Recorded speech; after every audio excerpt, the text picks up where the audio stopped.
करेंगे अन्नदाता। 14 दिसंबर से किया भूख हड़ताल का ऐलान, दिया दिल्ली चलो का नारा। 12 दिन से बंद दिल्ली नोएडा का चिल्ला बॉर्डर, किसानों ने खोला। रक्षा मंत्री से मुलाकात में बनी सहमति। टीएमसी और बीजेपी में बड़ी हिड़ार, तृणमूल सांसद बोले बंगाल में इमरजेंसी लगाने की कोशिश में गृह मंत्री अमित शाह। जम्मू कश्मीर के सोपोर में पुलिस पोस्ट पर ग्रेनेड हमला, हमले में 2 आम नागरिक घायल, आतंकियों की तलाश जारी। राजस्थान के चित्तौड़गढ़ में भीषण सड़क हादसा, 7 लोगों की मौत, पीएम मोदी और सीएम गहलोत ने जताया शोक।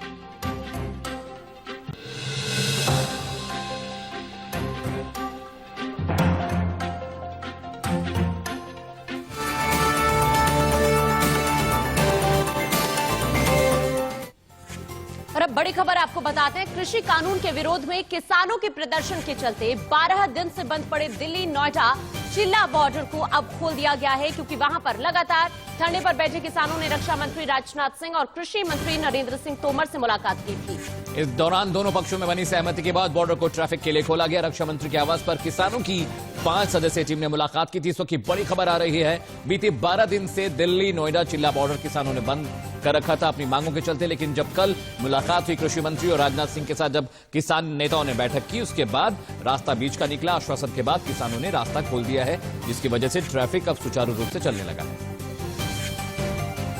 राजनाथ सिंह और कृषि मंत्री जी की मीटिंग के बाद से जो यहाँ 5 सदस्य की टीम गई थी, उसके बाद से सूरत हाल ये देखिए, ये दिल्ली पुलिस ने यहाँ पे बैरिकेडिंग कर दिया पूरी तरीके से। अगर जो भी किसान यहाँ पर हैं, भारतीय किसान यूनियन के जितने भी सदस्य यहाँ और जो उनके नेता हैं, वो यहाँ अगर धरना प्रदर्शन देना भी चाहते हैं, अपना विरोध जो दाखिल करना चाहते हैं, इसी के अंदर जो है विरोध दाखिल करेंगे।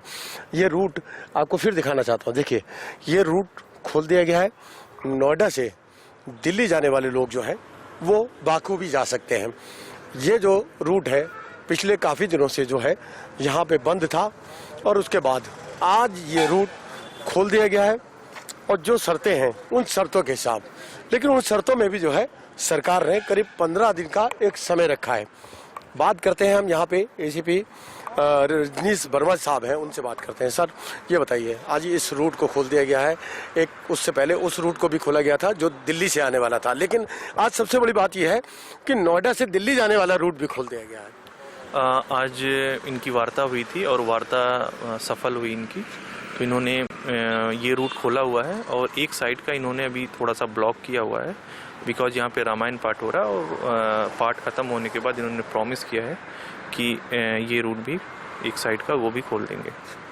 जी बिल्कुल, देखिए ये रूट खुलने का मतलब है कि जो आम लोग थे जिनको नोएडा से दिल्ली जाना था, उनके लिए एक राहत बड़ी खबर यह है, और साथ ही साथ उनके लिए भी राहत भरी खबर है जो फोर्स यहाँ पर तैनात थी रात और दिन, काफ़ी लंबे समय तक यहाँ पर पुलिस को भी जो है नजरें गड़ानी पड़ी थी, और बराबर हम लोग जो है यहाँ पर खड़े होते थे और ये देखा करते थे कि कहीं किसी तरीके का कोई नई बात ना हो।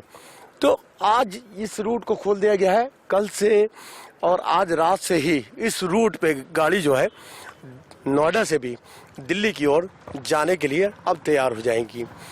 लेकिन फिर भी एक सवाल यहाँ पे उठता है, जो 5 सदस्य टीम गई थी, क्या 15 दिन के बाद फिर पुरानी स्थिति वापस तो नहीं लौटेगी, या सरकार और किसान के बीच जो समझौता हुआ है वो बरकरार रहेगा? नोएडा से ललित मोहन, इंडिया न्यूज़। इधर कृषि कानूनों के खिलाफ जारी किसानों का आंदोलन और तेज होता दिख रहा है। किसान ने टोल प्लाजा फ्री करने की बात कही और दिल्ली जयपुर हाईवे को जाम करने का ऐलान किया है। लेकिन बड़ा सवाल ये है कि किसानों का ये आंदोलन कहां जाकर खत्म होगा? आखिर इस रात की सुबह कब होगी? क्योंकि इंतजार करते करते 2 हफ्तों से ज्यादा का वक्त बीत चुका है। आंदोलन से हर दिन हजारों करोड़ों का नुकसान भी हो रहा है। रिपोर्ट आप देखिए।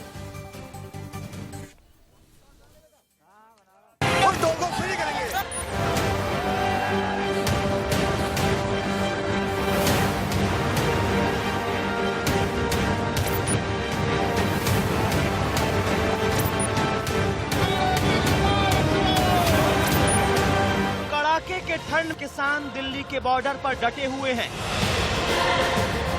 पारा हर दिन लुढ़क रहा है।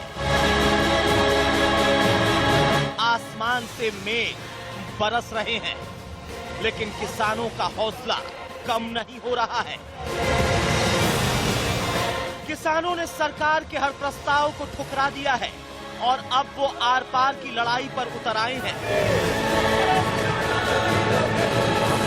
जिसकी तस्वीर शनिवार को टोल प्लाजा फ्री करने के रूप में सामने आई। किसानों ने गाजियाबाद के NH किसानों ने दिल्ली घेर रखी है और 3 कृषि अध्यादेशों के खिलाफ अपनी आवाज बुलंद कर रहे हैं। जब कोई रास्ता नहीं निकला तो किसानों ने अपने आंदोलन को और बड़ा करने का काम किया और जितने भी देश के टोल प्लाजा हैं उनको फ्री करा दिया। किसानों ने दिल्ली जयपुर हाईवे और आगरा दिल्ली हाईवे को जाम कर दिया है और अब किसान 14 दिसंबर से अपने आंदोलन को देशव्यापी करने वाले हैं। इसके लिए हजारों की संख्या में अलग अलग राज्यों से किसान दिल्ली की तरफ कूच करने लगे हैं। लेकिन बड़ा सवाल ये है कि किसानों का ये आंदोलन कहां जाकर खत्म होगा? आखिर इस रात की सुबह कब होगी? क्योंकि इंतजार करते करते 2 हफ्तों से ज्यादा का वक्त बीत चुका है। भले ही किसानों के आंदोलन का तरीका शांतिपूर्ण हो, लेकिन हर दिन हजारों करोड़ का नुकसान हो रहा है। किसानों ने जिस दिल्ली जयपुर हाईवे और दिल्ली आगरा हाईवे को जाम किया है, उसी से 10,000 करोड़ के नुकसान का अनुमान है। अगर छोटे छोटे नुकसान को हर दिन के हिसाब से जोड़ा जाए तो गिनती कम पड़ जाएगी और अब इस नुकसान का असर दिल्ली पर दिखने लगा है, जहां रोजमर्रा की चीजें महंगी होने लगी हैं और जितने दिन ये आंदोलन और चलेगा ज्यादा मुश्किल बढ़ेगी। क्योंकि किसान तो अपना पूरा इंतजाम करके आए हैं, लेकिन उन लोगों का क्या जो गड्ढा खोदते हैं और रोज पानी पीते हैं, जिनकी सारी सेविंग पहले ही लॉकडाउन में खर्च हो चुकी है। ऐसे में ये आंदोलन जितने दिन चलेगा मुश्किल उतनी और बढ़ेगी। Bureau report, India news. और अब आपको बड़ी खबर बताते हैं। देखिए, किसान और ज्यादा तेज आंदोलन अब करने वाले हैं। आज जयपुर दिल्ली हाईवे को भी जाम करने की रणनीति किसानों की तरफ से बनाई दी गई है और देखिए जिस तरह से लंबा वक्त हो चला है, अभी भी आंदोलन थमता नजर नहीं आ रहा है। 14 दिसंबर को भूख हड़ताल का ऐलान किया किसानों ने। इसके अलावा किसानों ने दिल्ली चलो का नारा दिया। किसानों ने कहा कि जब तक सरकार हमारी मांगे नहीं मान लेती, हम प्रदर्शन और उग्र करेंगे। इसके अलावा हरियाणा के किसानों ने कृषि मंत्री से मुलाकात की है। आश्वासन मिला है, लेकिन वो चाहते हैं कि तीनों जो कानून है वो लिखित में सरकार उनको वापस ले, तभी कोई रास्ता निकल सकता है। इधर किसान आंदोलन और तेज होता जा रहा है, क्योंकि सिंघू बॉर्डर पर डटे किसान नेताओं ने कहा है कि राजस्थान के हजारों किसान आंदोलन को समर्थन देने के लिए दिल्ली का रुख कर चुके हैं। इस दौरान वो दिल्ली जयपुर हाईवे को ब्लॉक करेंगे। उन्होंने ये भी दावा किया है कि केंद्र सरकार ने उनके आंदोलन को खत्म करने के लिए कई हथकंडे अपनाए हैं, लेकिन उन्होंने सब फेल कर दिया है। अभी तो ये ऐसे चलेगा। 14 तारीख के बाद हम संयुक्त मोर्चे की मीटिंग बुलाएंगे। उस मीटिंग में नई रणनीति क्या बनती है, कैसे बनती है, उस पर हम विचार करेंगे। पर नहीं, पलवल बंद है, गाजीपुर बंद है, पलवल बंद है, टिकरी बंद है, कुंडली बंद, 4 बंद है।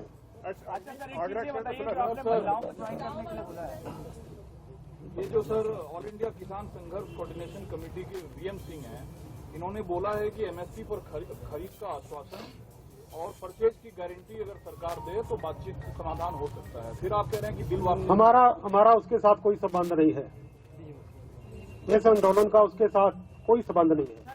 महिलाओं प्रोटेस्ट के बारे में बोला, उनको दर्शाने के लिए महिलाएं क्या पंजाब वो उससे पूछे, हम उसके बारे क्या कहें, हमारे साथ ही नहीं है। लेकिन दुष्यंत चौटाला ने जो कहा कि 28 से 40 घंटे के अंदर बातचीत के जरिए समाधान हो जाएगा और काफी होपफुल है वो कि ये बातचीत अब।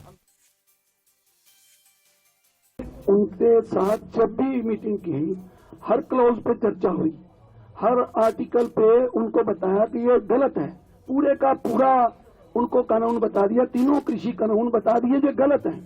पूरी चर्चा हो चुकी। अब जब ये चर्चा हो चुकी, सरकार नहीं मानने को तैयार, इसका मतलब क्या है कि सरकार की मंशा ठीक नहीं है।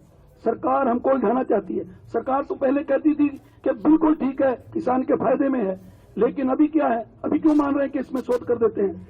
ये मानकर चलिए कि ये पूरे के पूरे गलत हैं, इनको पूरे को रिपील करना है, रद्द करना है। सरकार हमको उलझाना चाहती है। हमारा सवाल दूसरा था, क्या बोलिए। किसान के दबाव में आप जो किसान लीडर है उनको बीच का रास्ता लेने में दिक्कत आ रही है? अरे भाई दबाव क्यों, हम खुद किसान हैं, हम पे दबाव किस बात का? हम खुद किसान हैं, जितने ये लीडर हैं सब किसान हैं। इनको मालूम है कि ये जो कानून है ये हमारे लिए मौत का फरमान है। ये हमारी जो खेती है, किसानी है, उसको दीमक की तरह चाट जाएंगे। तो फिर भाई हम क्यों नहीं समझते? दबाव की क्या बात है? ये हम खुद बात करते हैं, हम खुद किसानी करते हैं, हम खुद खेत में हल जोते हैं, तो हमको ये किसी के दबाव की क्या बात है? हम तो उनके साथी हैं। ये जरूरी होता है कि जब कोई संगठन बनता है उसमें किसी को आगे कर दिया जाता है। हमारे भाई हैं सब, तो ये सारी बातें हम जानते हैं खुद ही। और मैं आपके माध्यम से एक अपील करना चाहता हूं कि 15 तारीख के बाद पूरे भारतवर्ष से जितने मजदूर, किसान, हमारी बहनें, हर गांव से जितने आ सकते हैं खुले मन से वो इस आंदोलन में शामिल हों। ये हमारी मीटिंग में बात तय हुई है और हम इसको आंदोलन को और तेज करने जा रहे हैं। और ये रुक कर लेते हैं एक और बड़ी खबर का, जो अमेरिका से आ रही किसान आंदोलन की राह भटकाने की कोशिश में वॉशिंगटन में महात्मा गांधी की मूर्ति में तोड़फोड़ हुई है। प्रदर्शनकारियों ने लहराए खालिस्तान के झंडे। उन्होंने कहा कि जब तक कानून वापस नहीं होता विरोध जारी रहेगा। बिल्कुल बड़ी खबर ये बता रहे हैं। देखिए, भारतीय दूतावास ने इसको देखते हुए शिकायत भी दर्ज कराई है और ये साफ तौर पर दर्शाया जा रहा है कि किसान आंदोलन की राह को भटकाने की कोशिश यहाँ पर की जा रही है। प्रदर्शनकारियों ने यहाँ पर खालिस्तानी झंडे भी लहराए। ये देखिए तस्वीर भी आपको दिखा रहे हैं। भारतीय दूतावास ने इसी को देखते हुए शिकायत भी दर्ज कराई है। ये वॉशिंगटन की है तस्वीर, जहां पर महात्मा गांधी की मूर्ति में तोड़फोड़ तो की ही गई है, साथ साथ यहाँ पर खालिस्तानी झंडा भी लहराया गया है। और जिस तरह से ये महात्मा गांधी की मूर्ति में तोड़फोड़ की है, उसके बाद भारतीय दूतावास की तरफ से इस मामले को देखते हुए शिकायत भी दर्ज कराई गई है। पूरी तरह से कोशिश हो रही है कि किसी तरह से जो किसान आंदोलन इस वक्त हो रहा है, तीनों कृषि कानून के खिलाफ, किसान पूरी तरह से लामबंद, इसकी राह भटकाने की कोशिश यहाँ पर पुरजोर तरीके से की गई। और यही कड़ी में देखिए कि किस तरह से यहाँ पर महात्मा गांधी की मूर्ति में तोड़फोड़ की जाती है और साथ साथ खालिस्तानी झंडे भी यहाँ पर लहराए जाते हैं। हालांकि जिस तरह से ये तोड़फोड़ की गई है खालिस्तानी झंडा, उसी को देखते हुए भारतीय दूतावास ने शिकायत भी दर्ज कराई है इस मामले में। जिस तरह से दुनिया भर से किसान आंदोलन को लेकर विरोध की तस्वीरें हमने देखी हैं, अमेरिका में भी लगातार विरोध हो रहा था, लेकिन इस तरह से महात्मा गांधी की तस्वीर को तोड़ना और विरोध जताने का तरीका बिल्कुल गलत है। हालांकि भारतीय दूतावास ने इस बारे में रिपोर्ट दर्ज कराई है स्थानीय थाने में और वहां पे कुछ लोगों की गिरफ्तारी भी हुई है। हालांकि इसको लेकर अभी कोई खुलासा नहीं हो पाया कि वो लोग कौन थे और क्यों विरोध कर रहे थे।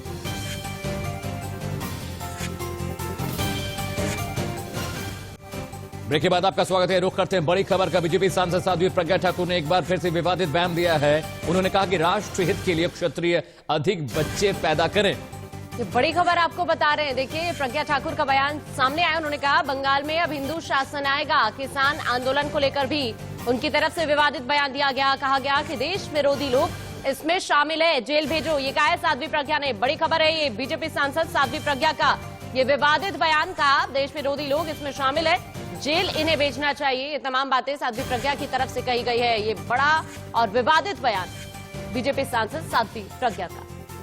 परंपरा का पालन कर रही है, यहाँ उसको टिकने नहीं देंगे और यहाँ हिंदू राष्ट्र की स्थापना होगी, भारत हिंदू राष्ट्र बनेगा, ये निश्चित है। और बंगाल हमारा हिंदुओं का राज्य होगा, क्योंकि बंगाल में जितने घुसपैठी हैं, जितने भी बाहर से आए हुए मुसलमान हैं, इसने उनको राशन कार्ड दिया है, उनको आधार कार्ड दिया, उनको वोटर बनाया है और उन्हीं के कारण ये आज तक शासन करती आई है। लेकिन अब इसका शासन समाप्त होने वाला है, इसलिए निश्चित रूप से देश विरोधी लोग शामिल हैं। क्योंकि जब शाहीन बाग हुआ, वही जेएनयू के स्टूडेंट कहे जाने वाले लोग वो वहां सम्मिलित थे, कुछ फिल्मी वामपंथी वो भी वहां सम्मिलित थे। और आज देख लीजिए उन्हीं के चेहरे फिर से आ गए। ये किसान नहीं है, ये किसानों के वेश में वामपंथी छुपे हुए हैं, कांग्रेसी छुपे हुए हैं, जो देश विरोधी ताकतें जो देश विरोधी लोगों को इकट्ठा करके और किसानों को भ्रमित कर रहे हैं, देश को भ्रमित करने का प्रयास कर रहे हैं। इनके आंदोलन नहीं है, ये तो राष्ट्रघात के लिए तैयार हैं और ऐसे लोगों को जल्दी से जल्दी सजा मिलनी चाहिए, ऐसे लोगों को जेलों में डालना चाहिए, क्योंकि ये लोग हमेशा देश के विरुद्ध खड़े हो जाते हैं।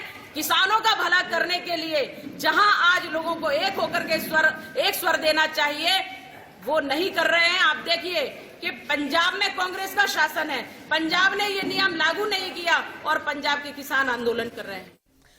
और इधर किसान आंदोलन लगातार और उग्र और भड़कता जा रहा है। हालांकि केंद्रीय मंत्री ने कहा है, कृषि मंत्री ने कहा है कि बातचीत के जरिए मामले को हम खत्म करने की कोशिश करेंगे, लेकिन किसानों ने साफ कह दिया है कि तीनों कानून वापस होने तक उनका आंदोलन लगातार जारी रहेगा। और अब वो दिल्ली के अंदर और तमाम वो हाईवे जो दिल्ली को बाकी शहरों से जोड़ते हैं उन्हें भी जाम करेंगे, जिससे मुश्किल और बढ़ेगी। बिल्कुल। और उधर केंद्रीय मंत्री पीयूष गोयल से मिलने के बाद हरियाणा के डिप्टी सीएम दुष्यंत चौटाला ने दावा किया है कि किसानों की समस्या का समाधान जल्द होने की संभावना है।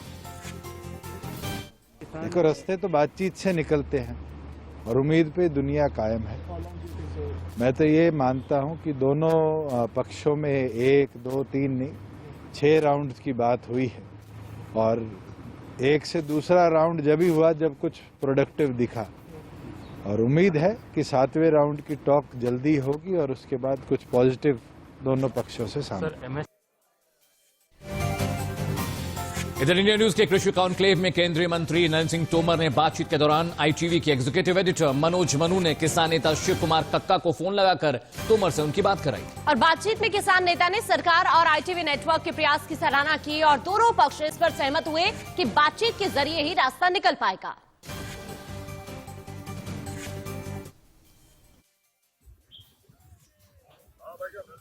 जी, मैं इस वक्त देश के कृषि मंत्री तोमर साहब के साथ हूं और तोमर साहब देश के कृषि मंत्री हैं, वो भी चाहते हैं कि किसानों की जो समस्या है उन समस्याओं का निदान निकाला जाए और ये जो डेडलॉक है किसान और सरकार के बीच, इसको खत्म किया जाए। तो सबसे पहले मैं जानना चाहता हूं कि कृषि मंत्री नरेंद्र सिंह जी की भूमिका के बारे में क्या कहेंगे आप? जी, आवाज मिल रही है आपको? हाँ, आवाज मिल रही है। आखिरी क्या पूछा आपने, क्या कहेंगे जी, कृषि मंत्री नरेंद्र सिंह जी की भूमिका को क्या कहेंगे आप? उनकी बहुत अच्छी भूमिका है, श्रेष्ठ है जी। विशाल मंच से वो चर्चा कर रहे हैं। 5 राउंड बैठकों में उन्होंने बहुत मधुर वातावरण बनाकर बड़ा दिल दिखाकर बातचीत की है जी, और उनके प्रयासों से हल निकलना चाहिए जी। तो बहुत संवेदनशील कृषि मंत्री हमारे जी, तो क्या किसान बात करने के लिए सरकार से तैयार हैं? देखिए, 5 राउंड सरकार ने बात की है, आगे भी सरकार बात करती है, स्वागत है जी। बात जरूर करेंगे और चर्चा से ही समाधान निकलेगा, बातचीत के जरिए ही समाधान निकलेगा जी। निश्चित तौर से अगर सरकार वार्ता की आमंत्रित करती है तो हम स्वागत करेंगे। जी, शिव कुमार जी, नरेंद्र सिंह जी मेरे साथ हैं। नरेंद्र सिंह जी, शिव कुमार कक्का हैं, 5 लोगों की जी। नरेंद्र सिंह जी मेरे साथ हैं, वो आपसे बात करेंगे। किसान वार्ता के लिए तैयार है, क्या कहेंगे? बिल्कुल, सरकार भी वार्ता के लिए तैयार है। हम दोनों लोग मिलकर जल्दी तारीख तय करेंगे और निश्चित रूप से वार्ता होगी। शिव कुमार जी, सरकार वार्ता को तैयार है, किसान तैयार हैं? आप कुछ कहना चाहते हैं नरेंद्र सिंह जी से? किसान तैयार है, वार्ता के लिए स्वागत है, ठीक, बहुत बहुत धन्यवाद करते हैं जी। वार्ता निश्चित होनी चाहिए, वार्ता से हल निकलेगा जी। बहुत बहुत शुक्रिया, बहुत बहुत शुक्रिया शिव कुमार जी आपका। तो अभी आपने देखा कि किस तरह से इंडिया न्यूज की तरफ से ये बड़ी पहल की गई और अब आगे आपको हम दिखाएंगे टीएमसी कार्यकर्ताओं की गुंडागर्दी। लेकिन उससे पहले देखते हैं मॉर्निंग प्राइम टाइम के लिए आईफोन 7 लेनोवो माइक्रोसॉफ्ट समेत कई आईटी उत्पाद बनाती है, जिसका हेड ऑफिस ताइवान में है। ट्रॉन कॉर्पोरेशन नाम की इस कंपनी को अपने कर्मचारियों को सही समय पर वेतन न देना भारी पड़ गया।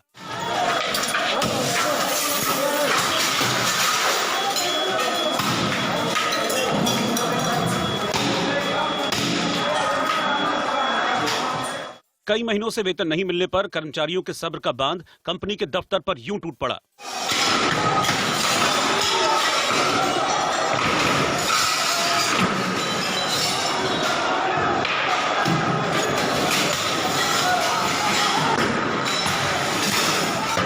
तस्वीरों में देखिए कैसे कई महीनों से तनख्वाह न मिलने से इस कर्मचारी पर मानो खून सवार है। लिहाजा जिस कर्मचारी के हाथ में जो आया वो उसी से दफ्तर के शीशे तोड़ने में जुट गया।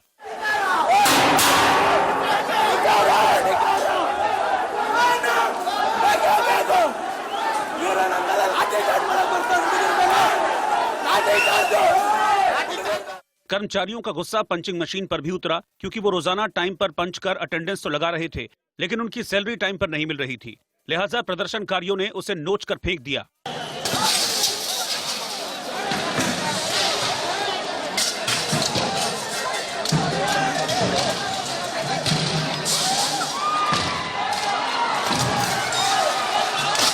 इतना ही नहीं, गुस्साए कर्मचारियों ने आग बुझाने वाले फायर एक्सटिंग्विशर को अपने हाथों में लिया और बिना वजह उसे चारों तरफ स्प्रे करने लगे।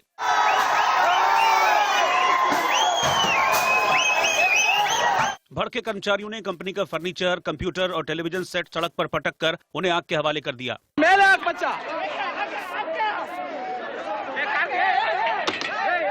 इस तोड़फोड़ में महिला कर्मचारी भी शामिल थीं और वो भी हाथों में लाठी डंडे लेकर शीशे तोड़ती दिखाई दी।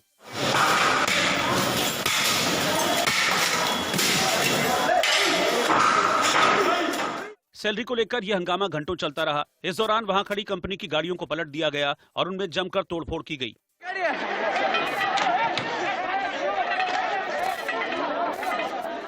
हालांकि हंगामे के बाद संपर्क करने पर कंपनी की ओर से घटना और वेतन मसलों पर अभी तक कोई प्रतिक्रिया नहीं दी गई है। उधर प्रदर्शनकारियों का दावा है कि विस्ट्रॉन कॉर्पोरेशन समय पर तनख्वाह नहीं देती, साथ ही बेवजह उनके वेतन में कटौती की जाती है, जिसने उन्हें हिंसा पर मजबूर कर दिया। दरअसल ताइवान की विस्ट्रॉन कॉर्पोरेशन एप्पल के लिए iPhone 7, लेनोवो, माइक्रोसॉफ्ट समेत कई अन्य कंपनियों के लिए IT उत्पाद बनाती है। इधर पश्चिम बंगाल के मुर्शिदाबाद में टीएमसी के कुछ कार्यकर्ता बीएसएफ जवान को पीटते दिखाई दिए। बीएसएफ जवान की पिटाई उस वक्त हुई जब उसकी बाइक टीएमसी की एक रैली के बीच में आ गई थी। टीएमसी के कुछ कार्यकर्ता जबरदस्ती बीएसएफ जवान की बाइक को धक्का मारकर सड़क से हटाने लगे। हालांकि जवान ने उन्हें ऐसा करने से रोका तो नौबत हाथापाई पर आ गई और टीएमसी कार्यकर्ताओं ने उस पर हमला कर दिया।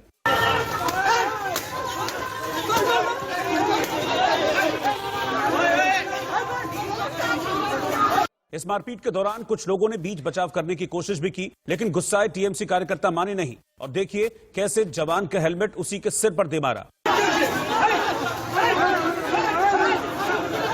इसके बाद जैसे तैसे कुछ लोगों ने बीएसएफ के जवान को टीएमसी कार्यकर्ताओं से छुड़वाया, लेकिन इस दौरान मारपीट में उसे गंभीर चोट आई है, जिसके बाद उसे अस्पताल में भर्ती करवाना पड़ा। उधर बीजेपी नेता बीएसएफ जवान की पिटाई के बाद टीएमसी पर निशाना साधने में जुट गए। কালকে খুবই নিন্দাজনক ঘটনা ঘটিয়েছে। একজন বিএসএফ যে কি আমাদের বর্ডারের সুরক্ষা করে, তার উনাদের জন্য আমরা শান্তিপূর্বক ঘুমাই।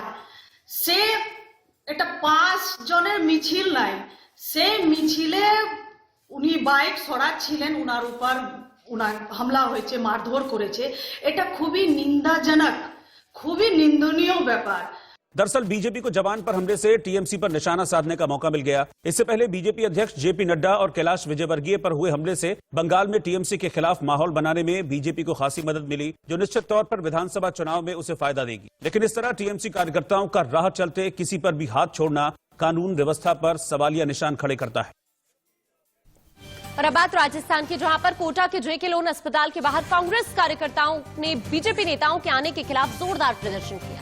डॉक्टर उमेश प्रसाद के मुताबिक लालू की किडनी के सिर्फ 25% ही काम कर रही है। उन्होंने आशंका जताई है कि कभी भी लालू की किडनी काम करना बंद कर सकती है और डॉक्टर उमेश की टीम ने लालू की कंडीशन के बारे में अधिकारियों को भी बता दिया है। फिलहाल RIMS में भर्ती है लालू, लेकिन अभी उनकी तबीयत खराब हो गई है। वो 25% फंक्शनिंग है और ये सिचुएशन अलार्मिंग अगर हम लोग बोला जाए तो इस तर्क से है कि कभी भी मैंने उनका किडनी फंक्शन सडनली डिटेरियोरेट कर सकता है। मैंने वो 2 महीने में हो, 3 महीने में हो, 4 महीने में हो, या हो सकता है 1 महीने में हो। ये कहना बहुत मुश्किल है, ये इसको कोई प्रेडिक्ट नहीं कर सकता। और अब आपको बड़ी खबर बताते हैं। देखिए, जम्मू कश्मीर में डीडीसी चुनाव के 6ठे चरण के लिए वोटिंग शुरू हो गई है। दोपहर 2 बजे तक वोट डाले जाएंगे। जम्मू की 17 सीटें और कश्मीर की 14 सीटों पर यह मतदान हो रहा है। मतदान के बाद 22 दिसंबर को नतीजे आएंगे, नतीजों का ऐलान किया जाएगा। और जिस तरह से कश्मीर में धारा 370 आर्टिकल हटने के बाद स्थिति सामान्य होती जा रही है, अच्छी खबर है, क्योंकि पहले लोग डर की वजह से वोटिंग के लिए, मतदान के लिए घर से नहीं निकलते थे, लेकिन इस बार तस्वीर बिल्कुल उलट है। 17 सीटें हैं जिनमें 14 सीटों पर मतदान होगा। कुल लगातार 145 ऐसे कैंडिडेट्स हैं जिनकी किस्मत का फैसला होने वाला है। और कश्मीर के लिए अच्छी खबर यही है कि लोग अब वोट करने के लिए कम से कम घरों से निकल रहे हैं। बिल्कुल, और देखिए वोटिंग शुरू भी हो चुकी है। दोपहर 2 बजे तक का वक्त रखा गया है जब तक वोटिंग यहां पर होगी। और ये डीडीसी चुनाव के 6ठे चरण के लिए वोटिंग फिलहाल आज हो रही है। चूंकि कोरोना काल है तो उसमें तमाम गाइडलाइंस का पालन करते हुए यहां पर फिलहाल वोटिंग की जा रही है।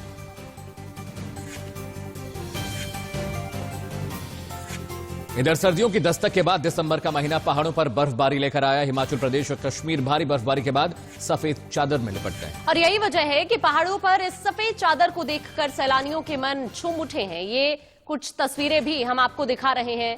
देखिए, आप देख सकते हैं कि किस तरह से यहाँ पर बर्फबारी हो रही है। कश्मीर की बात कर ले, लद्दाख की बात कर ले, हिमाचल प्रदेश या उत्तराखंड की, ये तमाम जगह वाकई सैलानियों के चेहरे तो जरूर खिल गए हैं, क्योंकि जिस तरह से यहाँ पर बर्फबारी हो रही है, नजारा आप देख सकते हैं कितना खूबसूरत। कश्मीर हो या फिर हिमाचल, दोनों ही जगह पर आप देखिए कि किस तरह से भारी बर्फबारी यहाँ पर हो रही है। श्रीनगर में सीजन की पहली बर्फबारी हुई है। बर्फबारी की वजह से पूरा शहर बर्फ की मोटी चादर से ढक गया है। ज्यादातर अधिकतर इलाकों में बर्फबारी की वजह से तापमान में 5 से 6 डिग्री सेल्सियस की गिरावट भी दर्ज की गई है। शहर के कई इलाकों में 2 से 3 इंच तक बर्फ की मोटी चादर बिछ गई है और आप अंदाजा भी लगा सकते हैं इन तस्वीरों के जरिए कि किस तरह से यहाँ पर भारी बर्फबारी हो रही है। लेकिन ये बर्फबारी से वाकई जो सैलानी हैं वो काफी खुश नजर आ रहे हैं, क्योंकि जिस तरह से भारी बर्फबारी हो रही है उसके साथ साथ इसका सीधा फायदा पर्यटन विभाग को भी जाता हुआ। 2 तस्वीरें अब आपको दिखा रहे हैं। दोनों तस्वीरों में आप देख सकते हैं कि किस तरह से यहाँ पर बर्फ की चादर सी ये कारें भी ढक गई हैं। और इस बर्फबारी की वजह से मैदानी इलाकों में भी असर देखने को मिल रहा है। दिल्ली और तमाम इलाकों में बीती रात से ही ठंड बढ़ी है। हालांकि आने वाले समय में मौसम विभाग ने कहा है कि तापमान 4 से 5 डिग्री और गिर सकता है और बर्फबारी और तेज होगी, जिसकी वजह से तमाम हाईवे बंद कर दिए गए। जम्मू कश्मीर और सोपोर जाने वाले रास्ते बंद कर दिए गए हैं, क्योंकि वहां पर 3 से 4 फीट मोटी बर्फ गिरी है। तस्वीरें आप देख सकते हैं।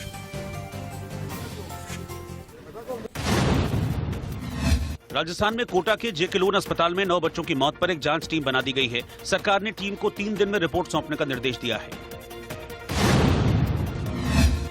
अफगानिस्तान की राजधानी काबुल के कुछ हिस्सों में कई रॉकेट दागे गए, जिसमें एक शख्स की मौत हो गई। किसी आतंकी संगठन ने इस हमले की जिम्मेदारी नहीं ली है।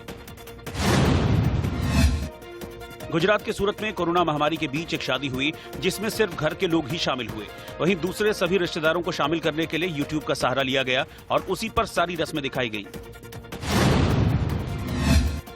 दुनिया की सबसे प्रतिष्ठित मैगजीन टाइम ने दिसंबर 2020 के अंक के कवर पेज पर 2020 को रेड क्रॉस के साथ छापा। मैगजीन ने उसके नीचे द वर्स्ट ईयर एवर यानी अब तक का सबसे खराब साल लिखा है। देश का विदेशी मुद्रा भंडार 4 दिसंबर को समाप्त सप्ताह में $4.5 अरब से बढ़कर $579 अरब की रिकॉर्ड ऊंचाई पर पहुंच गया। इससे पहले 27 नवंबर को विदेशी मुद्रा भंडार में गिरावट दर्ज की गई थी।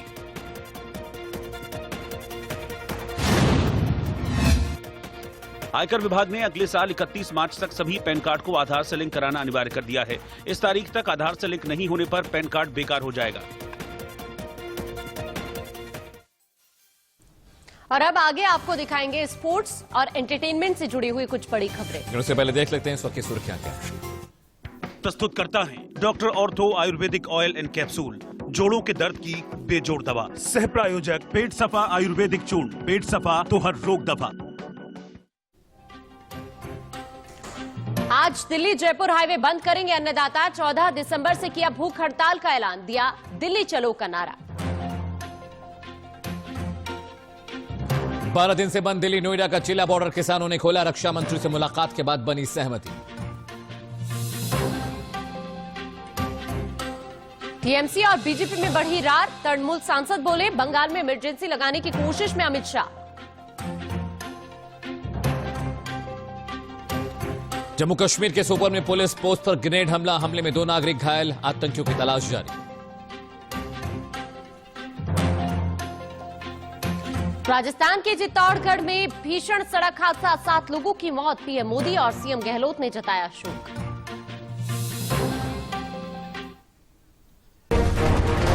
आईटीवी नेटवर्क ने जो डेडलॉक है उस गतिरोध को तोड़ा है, किसान से सरकार की बात सीधे कराई है। मैं आपके माध्यम से देश भर के किसानों को भी कहना चाहता हूं कि उनको चिंता करने की आवश्यकता नहीं है। तोमर साहब देश के कृषि मंत्री हैं, वो भी चाहते हैं कि किसानों की जो समस्या है उन समस्याओं का निदान निकाला जाए। देखिए, 5 राउंड सरकार में बात फिर आगे भी सरकार बात करती है, स्वागत है जी। प्रकाश जी, आपने एमएसपी पर यहाँ पर इंडिया न्यूज के माध्यम से किसानों को भ्रम दूर करने का प्रयास किया, एपीएमसी पर आपने भ्रम दूर करने का प्रयास किया, लेकिन एक और किसानों की चिंता का विषय है, वो है कॉन्ट्रैक्ट फार्मिंग। कि किसी न किसी रूप से चर्चा से ही समस्या हल होती है, बुजड़ंग करने से नहीं होती है। तो बातचीत के रास्ते से आसानी से सुलझ सकते थे और बातचीत के लिए आगे भी हम लोग तैयार हैं। किसानों का बहुत बड़ा वर्ग इस बिल का स्वागत कर रहा है।